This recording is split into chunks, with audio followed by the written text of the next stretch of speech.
All right, UFC Sphere event. Well, that was historic. But why is Dana White so upset heading into this week? Also, in boxing, are we now handing out participation trophies? I'll tell you why that may be so. Yo, my name is Lutu Sick. This is Ring Warriors Weekly. So let's get into it and talk about the biggest events this week in combat sports. Let's do it, baby.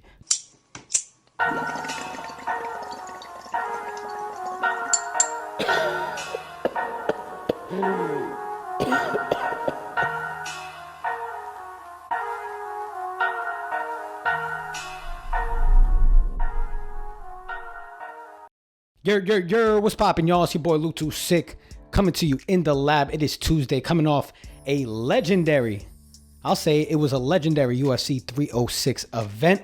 And if you guys haven't gotten a chance to watch it, take a look at the videos, take a look at the pictures, the overall production and the display that the UFC and its production staff put together was amazing. A lot of people were criticizing this card going into it since it was such a big historic event. But before we hate on the fights, before we hate on the card, we have to give flowers where they are due, and that is to the whole production of it. I mean, it was absolutely amazing. I mean, packages before every main card fight. All right, our ring card girls were different ring card girls dressed up to commemorate different times in Mexican culture and Mexican history. The whole night, Mexican culture and Mexican history was at the forefront of everything that the Sphere was doing, and they did an absolute great job. Now, let's talk about the fights. And I say it was a little bit of a mixed bag. I say it was a little bit of a mixed bag because, yeah, there was a little bit of good, there was a little bit of bad. I mean, let's start with the main card. Let's start with the early fights. The Zellhuber-Ribovic fight, amazing fight of the year candidate, one of the best. I know Daniel Zellhuber was a big name that the UFC was pushing heading into this fight, undefeated, but he faced another undefeated name in Ribovic, and both these guys elected to throw the MMA out and just duked it up with the hands, and it was a great fight. I mean, in my opinion, I had Zellhuber up 2-0 heading into that last round, but if you haven't seen the highlights, give it a look. Zellhuber got hurt late in that third round. It looked like he was out. I thought the referee could have stopped at any moment.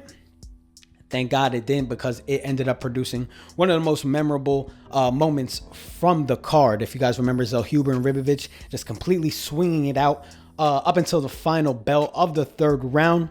When the fight went to the judges' cards, what did we get? We got a decision, and that was to Ribovic. Next, we had Irene Aldana coming off a title shot with Amanda Nunes. Well, she fought Norma Dumont, and it was just Norma Dumont's night. I mean, she was better standing up. Aldana, as Rogan was saying, the commentators were saying during the call, Aldana needs just a few more weapons if she wants to compete at that elite level, and it seems like Norma Dumont has those weapons. She was smooth on her feet. She was light on her feet, getting away and just piecing up Aldana. You guys have probably saw the picture, man. Aldana had this wild cut on her face at the end of the fight. One of the biggest cuts that I've ever seen in UFC history and fight history. Basically, the cut man was able to open her head up. It was like that. Open her head. You could throw quarters in it. It was that big. Of course, she got sent to the hospital, stapled up right after. So yeah, the first few fights of the main card was great. We had Brian Ortega come up next. Now, admittedly, I did not watch much of this fight. I had it on the corner of the living room because at that time, Canelo versus Berlanga had started. We'll talk about that more in the future. But man, yeah, the only thing I could come out, or the only thing I can say about the Ortega-Lopez fight was, hey, Lopez is a dog. We knew he was an elite guy as soon as he debuted against Ivaev, and could have won that fight. He was a short notice guy, came in and was competitive in that fight, and he's been great ever since. So it was nothing that we haven't seen before. For Ortega, it was another bad beat. Another bad beat for Ortega. Another bad cut for Ortega. Took a lot of damage. The word is he will move up to lightweight after this, but the question I like to arise after this event is how much more damage can Ortega face? He was a name. He was a promising name coming up a few years ago, but since then he's taken some bad beats, and the damage can't be good for your overall health, longevity wise. All right.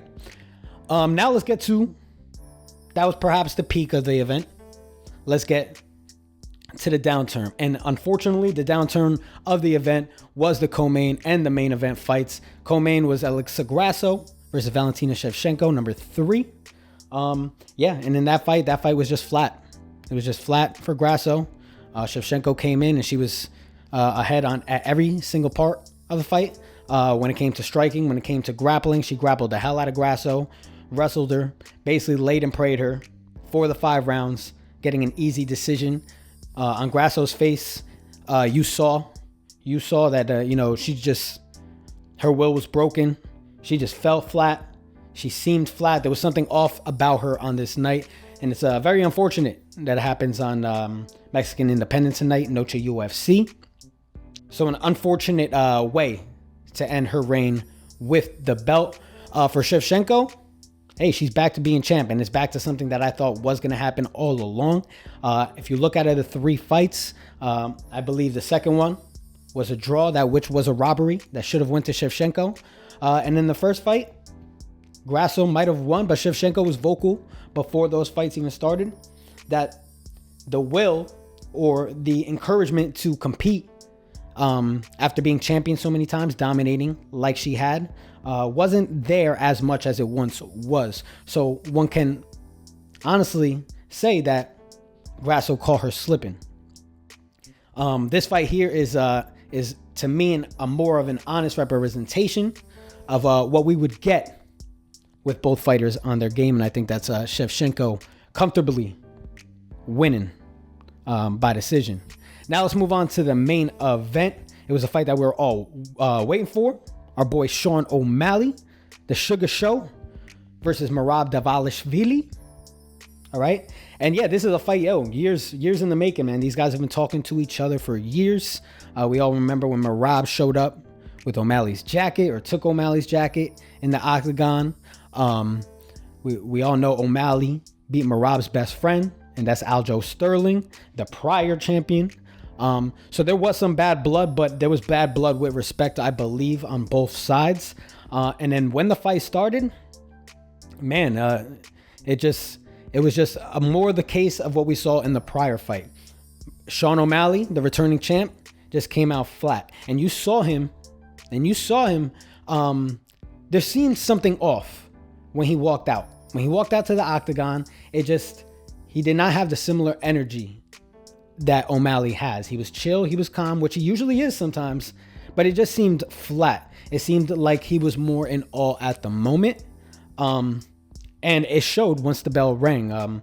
Let's take you through the fight. I mean, for 5 rounds, it was Merab basically controlling the tempo, controlling the position of the fight. He would take O'Malley down. He would have his control on O'Malley. At some points, he was even confident. If you remember, at the end of round 2, he was in a good position for the last minute of that fight. Ended up kissing O'Malley on the back multiple times. That ended up causing O'Malley to get up, throw an errant strike after the ring, something that we had never seen before. And then and the beating continued. Really, it was Merab controlling this whole fight, and he won comfortably at the end. Going into the 5th round, you heard O'Malley's coach Tim Welch basically speaking, "Hey, we only have 5 more minutes left," which tells me O'Malley's will was kind of broken at that point.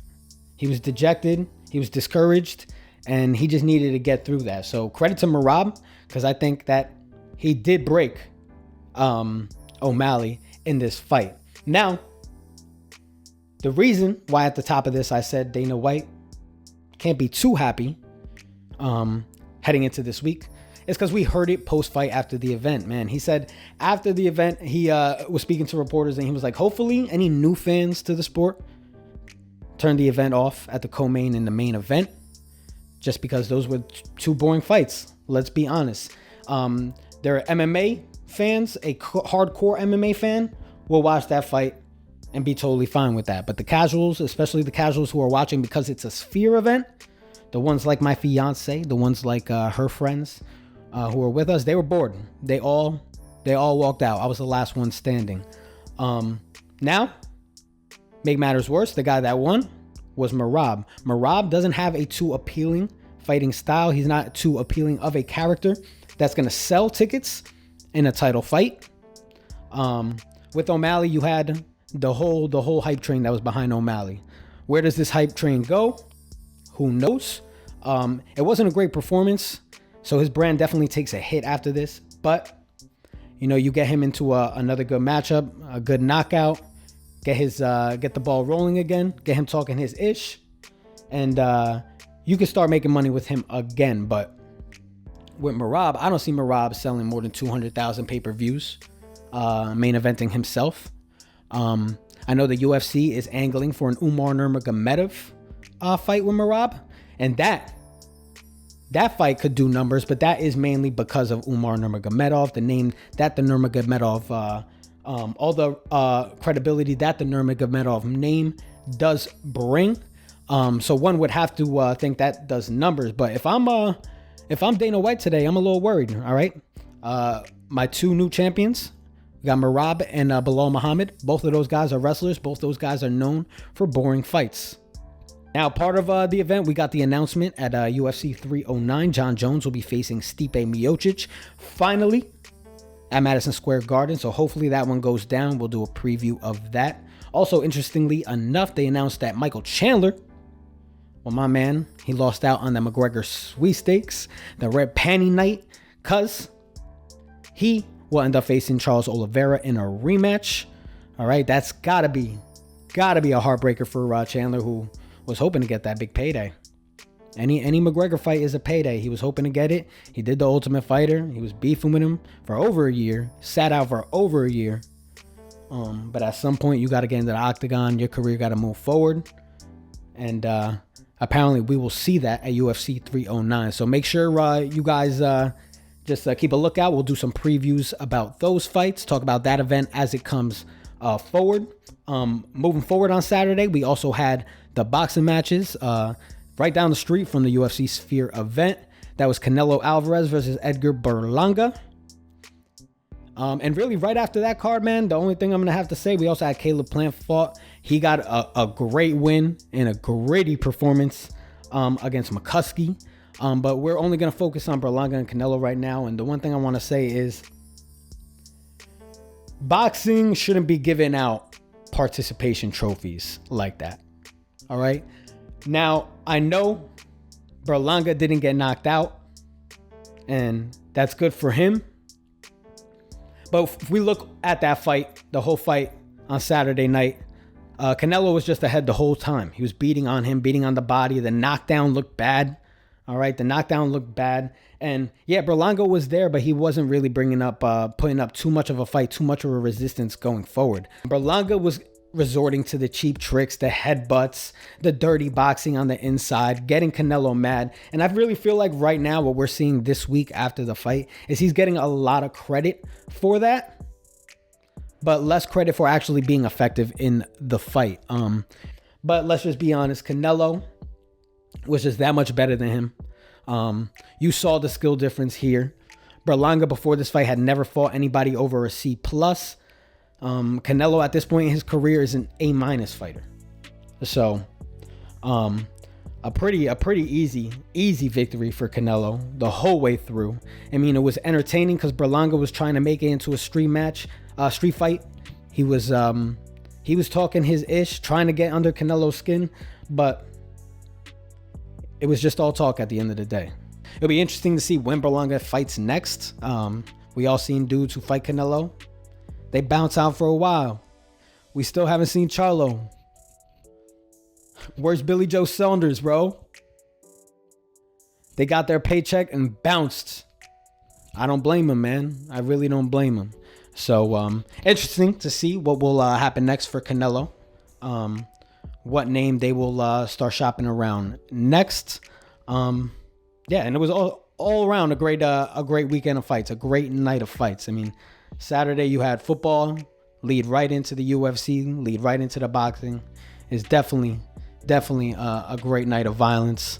So yeah, this is just a little thing we're doing. We'll call it the Ring Warriors Weekly, where we'll talk about just a weekend that passed in the combat sports, fight sports. As it goes forward, we'll boost the production quality a little bit. But this is just the start, so make sure you stay tuned. Like, subscribe, comment on the page, comment on the video. All right, drive up engagement, and let's get this community going. Let's get some momentum going, and yeah, let's talk about these fights, baby. It's Lou2Sick back in the lab. Stay tuned. We doing this. Keep your hands up. Every time I wake up, shit feel the same. Got a million thoughts and they weighing on my brain. Sipping on my favorite liquor just to ease the pain. Cause I feel like I'm crazy and desperate need to change. Making plans to move and talking state to state. Talking pounds and haze, medical high grade. Look how my eyes stay, what more can I say? How dare a nigga tell me that this rap won't work?